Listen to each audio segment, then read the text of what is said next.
Here I've got Apple iPad Pro, and let me show you how to change a wallpaper on the following device. So at first, let's open the settings, then find and pick wallpaper. Go to choose a new wallpaper, and now you can pick either dynamic or stills. If you have some photos in your device, then there will be another album with on-device photos. So for now on, I will pick dynamics, and we can pick, for example, yellow one.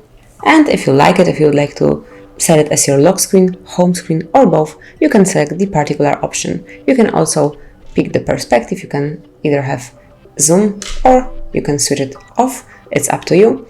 And just let me set it on both lock screen and home screen. And as you can see, from now on, this brand new wallpaper is covering both my home screen and also the lock screen. Here it is. So that's it. This is how you can easily change wallpaper on your device and also lock screen. You can do it as often as you want to, as you need to. Thank you for watching. Please subscribe our channel and leave the thumbs up.